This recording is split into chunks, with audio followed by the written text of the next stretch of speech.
Il y avait une fois un banquier, il avait une fille à marier.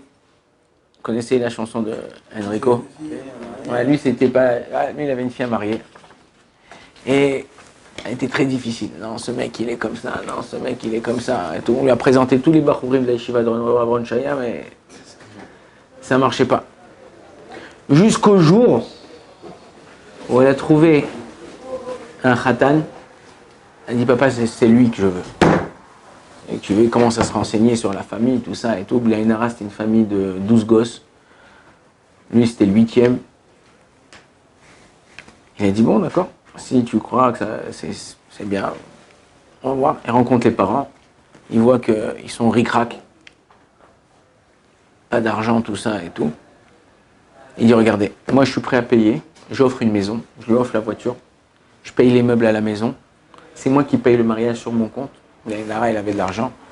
La salle, le traiteur, l'orchestre. C'est moi qui paye tout. Il dit au père, PAF, c'est quoi PAF? Participation aux frais. Ok, si tu veux que ma fille elle se marie avec ton fils, 10 000 euros. Ça va, il paye une maison. Ton fils, il rentre dans une maison, c'est à lui. La voiture, la Tesla. Ouais, après, t'as l'orchestre. Là, rien que la voiture, c'est même pas le quart de ce que toi tu vas investir. Alors il dit, oh, mais 10 000 euros quand même, ça fait beaucoup, vous savez pas, moi j'ai 12 gosses. Écoute, apprendre, allez, c'est ma fille, elle est là, ton fils il est là, je te laisse une semaine. Dimanche prochain, on est dimanche prochain, tu viens, tu tapes chez moi à la porte, si tu veux, tu m'amènes les 10 000, on ferme, c'est moi qui paye tout. Tu as juste PAF, tu montres que tu as envie de faire quelque chose, si tu veux participer. Tu as des frères, tu as des sœurs, fais un emprunt, 2000, 5 frères, 5 sœurs, hop, tac, tac, ça fait même, hop, t'as le PAF. Bon, d'accord et tout, je te laisse une semaine, voilà. Sinon, on annule, il n'y a rien du tout. C'est-à-dire, next, on passe au prochain Shido. Bon.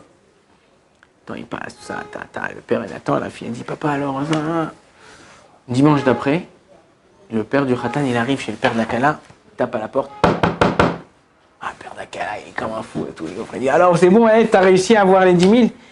Il dit, non, je suis venu te demander si tu pouvais pas me prêter 10 000. Il dit, mais attends, tu te moques de moi, quoi. En vérité, c'est exactement la même chose qu'on fait maintenant à Yom Kippour. On a commencé depuis Rosh Hashanah aujourd'hui, Avinu Malkenu, on prie à Kadosh Baruch Hu, on rajoute des prières, on dit Avinu Malkenu, Arzirenu Bitshuva Lefanecha. Fais-nous faire revenir à la tchouva. Attends, Kadosh Baruch Hu, il rigole. Il dit, mais attends, mais c'est ce que je te demande toute l'année, c'est ce que je te demande à Rosh Hashanah Kippour. Je te demande de faire tchouva, tu viens, tu me dis, Kadosh Baruch Hu, je t'en supplie, fais-moi faire tchouva, j'arrive pas. Kadosh Baruch Hu, il veut juste que tu lui montres que tu as envie de faire un petit truc, un tout petit truc. C'est pour ça qu'en ce moment, voilà, il y a une halakha dans le Shulchan Aruch qui est très bizarre. Une halakha dans le Shulchan Aruch pendant les 10 jours de pénitence. Alors les gens ils croient qu'il y a 10 jours de pénitence, ok? En vérité, il n'y a pas 10 jours de pénitence.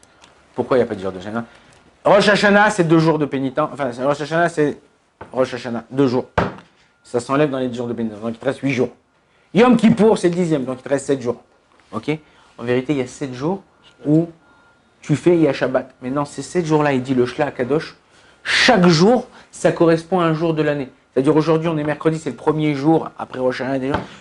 Aujourd'hui, tout ce que tu vas faire, ça corrige tous les mercredis de ton année.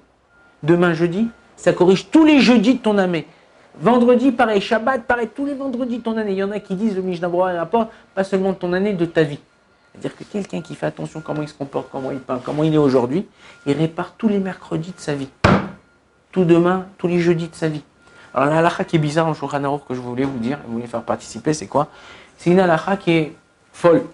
Il te dit comme ça, si tu habites en France, enfin tu habites n'importe où, moi je me rappelle quand j'étudiais dans le Rova et dans la vieille ville, on passait dans les quartiers arabes, et dans ces quartiers-là, il y avait des boulangeries arabes. Mais non, ils faisaient que du pain. C'était du pain qui n'avait aucun problème. Et on avait même trouvé une boulangerie que le matin, c'était un juif qui venait allumer le four de la boulangerie arabe. Il faisait des pains au soum-soum, des pains au sésame. Une folie quand il sortait chaud. Wow. On était au collège, on étudiait. Des fois, on avait un petit creux comme ça, on voulait hop. On allait, on commandait un petit pain. C'est sur place, il te le sort. Ça, dans la halakha, en France, quand tu vas acheter la baguette au boulanger, c'est pas un juif, même si c'est allumé par un juif, ou disons que c'est pas allumé par un juif, mais c'est bon, c'est une baguette, tu dis, il demande une baguette non moulée, s'il vous plaît. Ouais, il te sort la baguette, c'est bon, c'est permis, au niveau de la halakha, tu peux l'acheter. Il dit, pendant les 10 jours du Saret Yemetshuva le Shulchan Aruch, 10 jours de pénitence, n'achète pas là-bas. Pourquoi?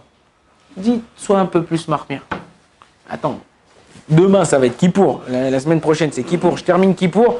Le soir de Kippour, le lendemain matin de Kippour, je vais m'acheter une baguette. Je vais faire un petit tartine au beurre avec la confiture. Je vais l'acheter. Pourquoi tu me dis pendant 10 jours on n'achète pas? C'est de l'hypocrisie. Je suis hypocrite vis-à-vis d'Hachem. Non, tu n'es pas hypocrite vis-à-vis de personne. Le fait que tu montres à Kadosh Baruch Hu, que tu prends quelque chose sur toi. Et on a, là, voilà, je vous dis, on ne s'en rend pas compte. Et le Yetzer Hara, il essaye d'être mes balbel, le Yetzer Hara, il essaye de nous faire perdre ce point-là, cette lumière-là qu'on a en ce moment.